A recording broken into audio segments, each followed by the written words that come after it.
자,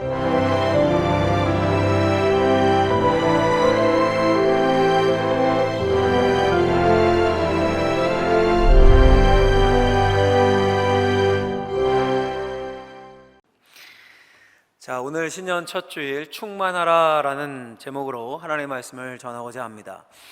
이렇게 신년을 맞이할 때쯤 되면 다들 이렇게 계획과 목표를 세우죠. 제가 몇 년 동안의 통계를 이렇게 쭉 찾아봤더니요, 매년 새해 목표들이 비슷비슷하더라고요. 꼭 들어간 게 두 개가 있더라고요. 두 가지가. 하나는 뭐였을까요? 다이어트. 아시는군요. 하나 다이어트더라고요. 또 하나는 저축이나 이직과 같은 경제적인 측면이었습니다. 늘 건강과 돈이 새해 목표에 엎치락뒤치락하면서 1, 2위를 다투었습니다. 매년 통계를 이렇게 쭉 보니까요. 제가 찾아보다가 이런 재밌는 글을 하나 봤습니다. 한번 소개해드리면, 직장에서 2주 동안 살 빼기 대회를 했다. 총 상금은 20만 원. 건강과 돈이 같이 묶여 있어요. 식단에 탄수화물을 반으로 줄이고 근력 대신 유산소를 늘렸다. 5kg가 빠졌다. 1등을 확신했지만 돈이란 광기를 잊고 있었다. 옆 사람은 10kg를 뺐다. 미친놈이 일주일 동안 밥을 안 먹었다 한다. 아마 일주일 밥 안 먹은 사람 독실한 기독교인일 것 같아요. 일주일 금식해보지 않고서 어떻게 생으로 일주일 굶는 게 가능하겠습니까? 이 글을 보니까 돈이 건강보다 좀 센 것 같기도 하고요. 여하튼 저마다 새해가 되면 목표를 세웁니다. 작심삼일이 될지언정 목표를 세우는 게 좋습니다. 그리고 목표를 세우고 자기만 갖고 생각만 하는 게 아니라 적어보는 게 좋습니다. 적어보는 게. 제가 어떤 책 속에서 읽었는데요, 목표를 적어놓은 사람이 그렇지 않은 사람보다 성공할 가능성이 39.5%가 높대요.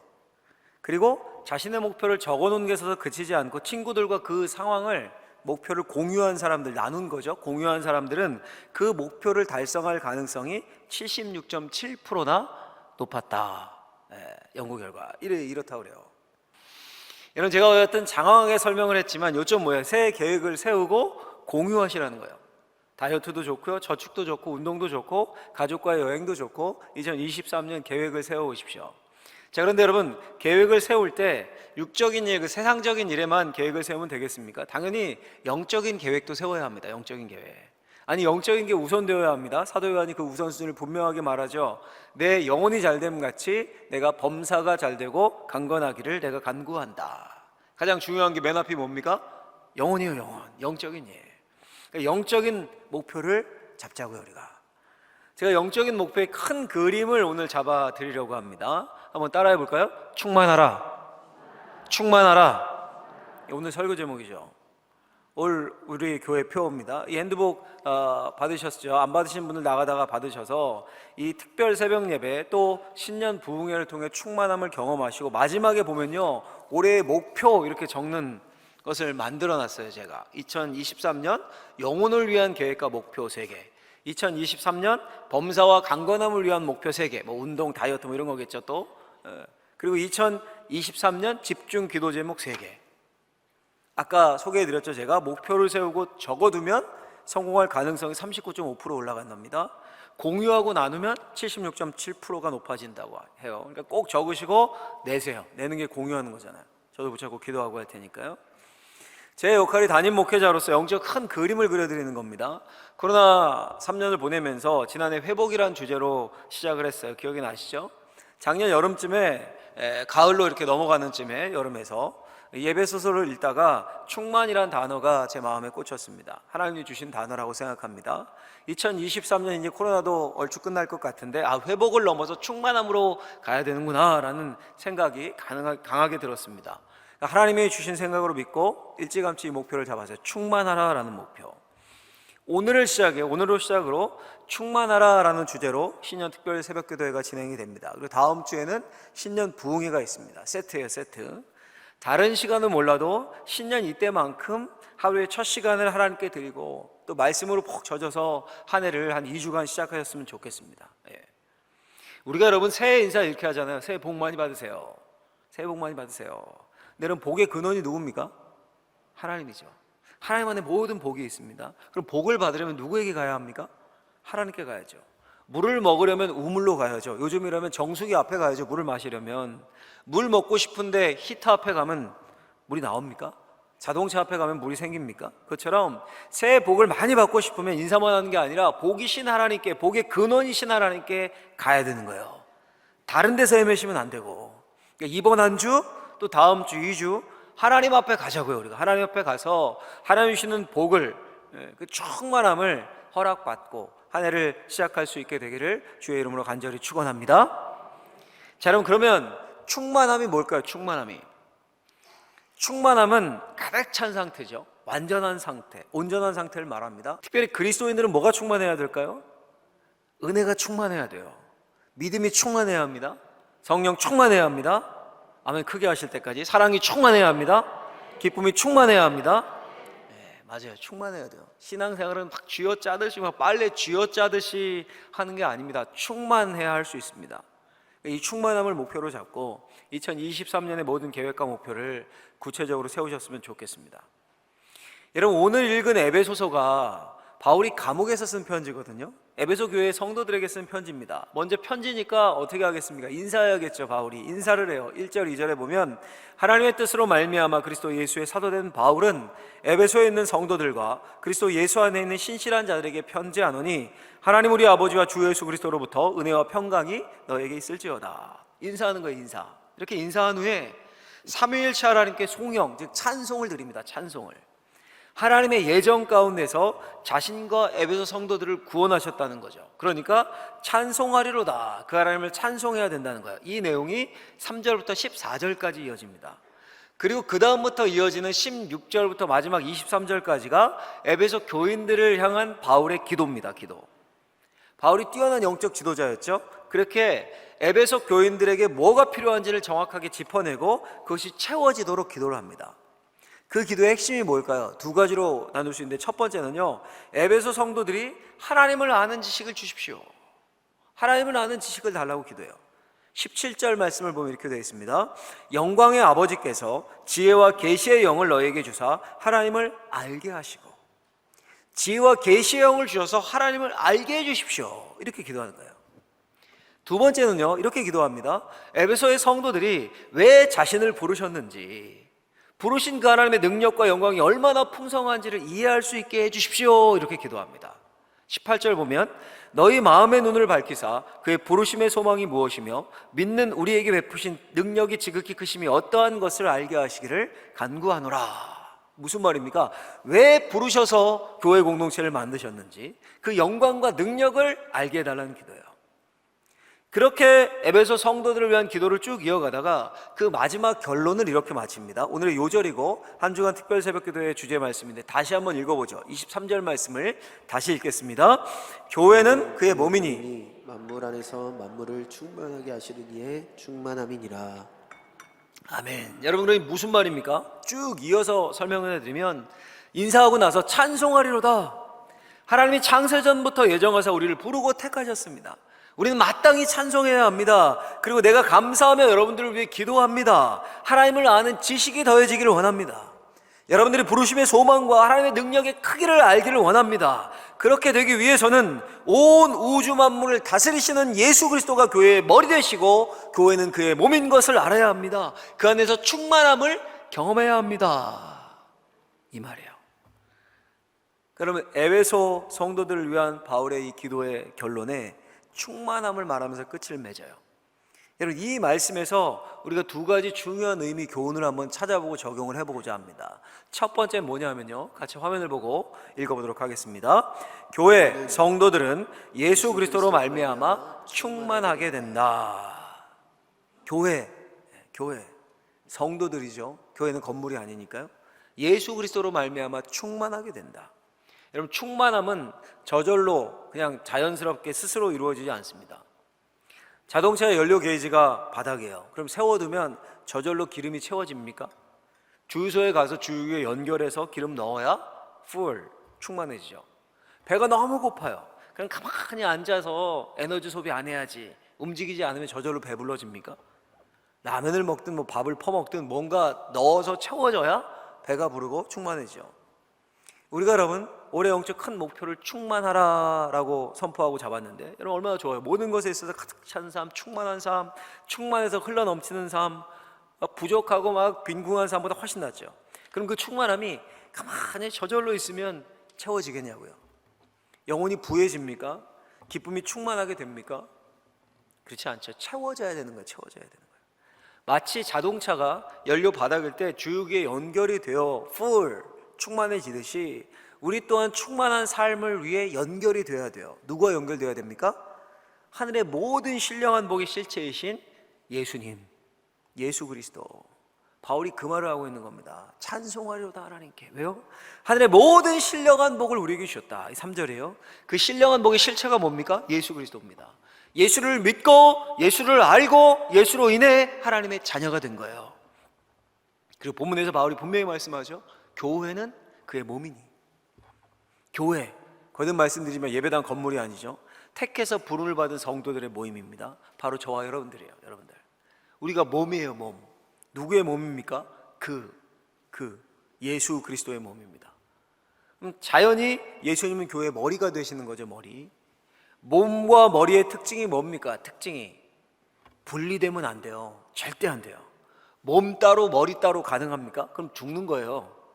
머리 없이 몸이 움직이면, 머리 없는 몸이 움직이면 그건 괴물이죠. 괴물. 여러분, 우리의 머리이신 예수님은 계속해서 교회된 우리를 충만하게 하십니다. 연료가 주입되듯이 예수님으로부터 오는 우리는 신령한 젖을, 신령한 꼴을 항상 풍성하게 공급을 받아야 합니다. 예수님으로부터 충만한 은혜를, 충만한 사랑을, 충만한 기쁨을 공급받아야 합니다. 그래서 빈 영혼이 아니라 늘 충만한, 늘 꽉 차 있는 영혼이 되어야 되는 거예요. 그럼 여러분, 그 예수님의 몸인 교회 우리가 충만함을 공급받는 시간이 언제일까요? 그 핵심이 뭘까요? 핵심이 역시 예배예요. 여러분, 예배. 어제 송구영신 예배 때도 제가 잠깐 언급했지만 예배입니다. 사진 한 장 보여주시면요, 이게 윌리엄 윌리몬이라는 목사님입니다. 이분이 미국의 듀크 대학이라고 유명한 대학인데 그 대학 이제 실천신학 교수면서 교목실장이었습니다.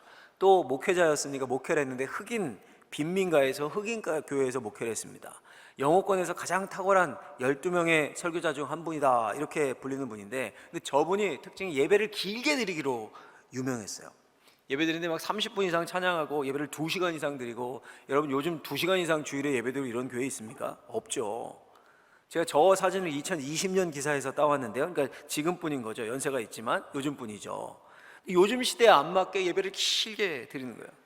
지론이 있어요. 이분이 지론이 그렇게 하나, 뭐냐면 빈민가의 흑인들을 목회한다고 했지 않습니까? 실업률이 50%가 넘고요, 돈도 없고 차도 없고 실패자라고 다 낙인 찍힌 사람들, 별 볼 일 없는 사람들 다 꾸부정 기죽고 사는 거예요. 중독에 시달리고. 그러니까 모든 면에 있어서 텅 비어있는 사람들, 텅 빈 사람들, 그들이 어깨를 펴고 머리를 똑바로 들고 그들의 눈을 들어서 예수 그리스도를 바라보게 하는 거예요. 그게 이분의 사명이라고 생각하는 겁니다. 찬양, 기도, 설교 2시간 이상 이어지는 예배를 통해서 세상이 여러분들을 향해 하는 말들 모두 거짓말입니다. 당신들은 하나님이 예정해서 부르신 특별한 사람들, 당신들은 하나님 나라의 시민들입니다. 그 진리로 그들의 영혼을 채우는 거예요. 깨닫게 하는 거예요. 세상 속에 너무 치여서 너무 비참하고 삐뚤어지게 그 영혼이 텅 비게 만든, 그걸 고치는데 짧은 시간으로는 안 된다는 거예요. 상당한 시간이 필요하다는 겁니다. 일리 있지 않습니까, 여러분? 심각한 병일수록 수술 시간이 깁니다. 고질병일수록 자주 정기적으로 병원에 가야 합니다. 한 번에 고쳐지지 않습니다. 1시간 만에 수술 끝납니까, 중병이? 여러분, 왜 우리에게 그토록 많은 예배가 필요할까요? 주일 예배, 수요 예배, 금요 기도회, 새벽 기도회, 그것도 모자라서 특별 새벽 기도회, 부흥회, 신년, 그 모든 예배가 지루하고 필요 없는 것들입니까? 주일에 딱 한 번 모여서 막 예배해도 될 것만 같으십니까? 그런 교회들도 진짜 요즘 점점 많이 생기는 것 같은데요. 여러분, 생각을 바꾸셨으면 좋겠어요. 예배는 교회의 머리 되신 주님이 우리를 충만하게 채우시는 시간이에요. 세상이 우리를 너무 날카롭게, 너무 비뚤어지게, 너무 줄 세워서 경쟁에 모든 것을 쏟고 텅 빈 영혼이 되어버리게 만들었어요. 예배를 통해 그 텅 빈 영혼 충만하게 채워야 돼요. 은혜의 충만함을 경험해야 합니다. 기쁨 충만함으로 나가야 돼요. 믿음 충만함으로 서야 합니다. 그 충만함이 하늘의 모든 신령한 복인 예수 그리스도 안에 있는 거예요. 제가 어제 설교 끝에 송구영 씨 때 말씀드렸죠. 예수 잘 믿어야 하는 거예요. 예수님이 교회인 우리에게 마치 연료를 공급하듯이 공급해 주시는 거예요. 예수님을 바라보고 내가 예수님과 떨어질 수 없고 딱 붙어있는 주님의 몸이라는 사실을 깨닫고 다시 힘을 내는 거예요. 바닥 게이지, 바닥의 눈금이 뿔을 향해 충만함을 향해 올라가는 거예요. 그 핵심이 예배입니다. 예배. 바울이요 여러분, 교회는 그의 몸이니 만물 안에서 만물을 충만하게 하시는 이의 충만함이다 라고 말할 때 그 충만이라는 단어의 의미를 어디서 가져왔을까요? 바울이 어디서? 바울이 목회자요? 신학자잖아요. 바울에게도 성경이 있었어요. 주어진 성경이. 어떤 성경입니까? 구약 성경이죠. 구약 성경. 신약은 없을 때고. 바울이 당연히 성경적 배경을 염두에 두고 충만이라는 말을 사용하고 있는 겁니다. 어떤 것을 염두에 뒀을까요? 제가 몇 구절을 소개해 드리도록 하겠습니다. 역대하 7장 1절에 보면 솔로몬이 기도를 마치며 여호와의 영광이 그 성전에 가득하니 충만하니, 에스겔 44장 4절에 보면 내가 보니 여호와의 영광이 성전에 가득한지라 충만하더라. 이사야 6장 1절에 내가 본즉 주께서 높이 들린 보좌에 앉으셨는데 그의 옷자락은 성전에 가득하였고 충만하였고. 여호와의 영광이 성전에 가득했습니다. 성전은 예배하는 곳이죠. 그 예배의 장소에 예배 때 여호와의 영광이, 여호와의 옷자락이 가득했습니다. 충만했습니다. 바울이 이 구약의 배경을 사용한 거예요. 지금 제가 소개한 세 구절이 모두 예배를 배경으로 한 그런 말씀 아닙니까? 그리스도의 몸인 교회 안에 여호와의 영광, 하나님의 임재로 인해 만물을 충만케 하시는 이의 충만함이 공급된다는 거예요. 그리고 이 예배라는 맥락에서 가득함, 충만함을 쓰고 있는 겁니다. 단순히 제 묵상이 아니라 성경학자들의 연구 주장이기도 합니다. 여러분, 2023년 한 해 충만한 삶을 위해 계획을 세울 때 구체적으로 여러분 예배 생활을 점검하시고 계획을 적어보셨으면 좋겠어요. 그 세 개 적는 거예요, 여러분. 예를 들면 가족과 함께 일주일에 한 번은 가정 예배. 뭐 매일 이거 뭐 쉽겠습니까? 한 번도 안 드리는 게 일주일에 한 번은, 혹은 2주에 한 번은, 혹은 일주일에 2번, 3번은 새벽 예배. 새벽 예배를 아예 못 나오는 분들이라면 올 한 해는 무슨 일이 있어도 금요 예배 참석 뭐 등등. 여러분들 공적 예배를 점검하시고 예배를 통해서 찬양과 말씀과 기도 안에서 예수님이 주시는 충만함을 영혼에 공급받고 기쁨으로 한 해를 승리하시기를 예수님의 이름으로 간절히 축원합니다. 축원합니다. 자, 그럼 여러분 한 가지 더 생각을 해볼게요. 왜 그러면 여러분, 왜 예수님이 교회, 우리잖아요, 성도, 교회된 우리를 왜 충만하게 하실까요? 왜? 자동차 연료를 풀로 충만하게 만땅으로 채우는 이유가 뭡니까? 그냥 차고에 세워두려고 연료를 가득 채웁니까? 아니죠. 달리기 위해서죠. 운행하기 위해서. 목적이 있는 거죠. 예수님이 교회를 충만하게 하시는 것도 마찬가지입니다. 이유가 있습니다. 목적이 있습니다. 그게 뭘까요? 두 번째인데요. 같이 한번 두 번째 화면을 보고 읽어보도록 하겠습니다. 두 번째 같이 읽습니다. 예수 그리스도는 교회 성도들을 통해 세상을 충만하게 하신다. 목적이 충만케 하신 교회 성도를 통해 어디를요? 세상을 충만하게 하시는 게 주님의 계획이고 목표라는 거예요. 오늘 본문 23절과 앞에 22절을 메시지 성경 버전으로 우리 다시 한번 읽어보죠. 22절, 23절을 같이 한번 읽도록 하겠습니다. 여러분도 알다시피 교회는 세상의 변두리가 아니라 세상의 중심입니다. 교회는 그리스도의 몸입니다. 그분은 교회 안에서 활동하시며 교회를 통해 만물을 자신의 임재로 가득히 채우십니다. 아멘.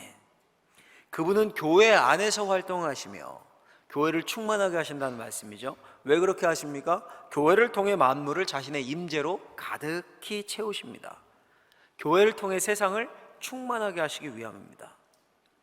여러분, 정말 놀라운 선포입니다. 생각해 보십시오.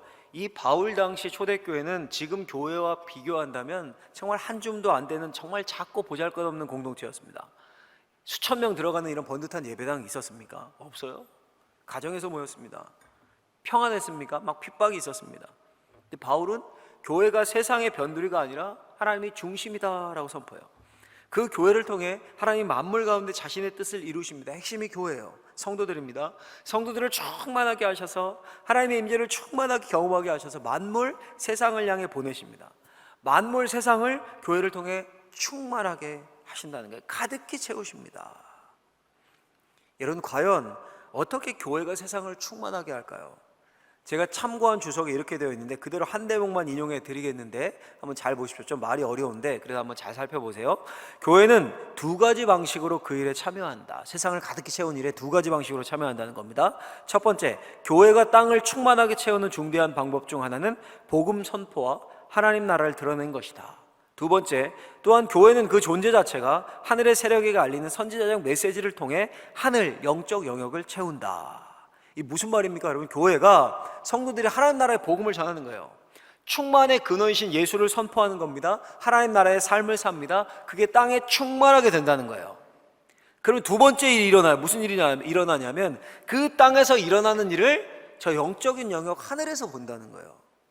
하늘의 세력들, 선한 천사, 악한 영들 모든 것들이 그것을 지켜봅니다. 그 영혼이 돌아오는 소식이 하늘을 가득 채워요. 예수님이 말씀하셨죠? 죄인 한 사람이 회개하면 하나님의 사자들 앞에서 기쁨이 되느니라. 땅의 복음 전파가 하늘에 영향을 미친다는 거예요. 하늘에. 그래서 땅과 하늘이 만물을 충만케 하시는 예수 그리스도의 교회로 인해서 충만하게 된다는 거예요.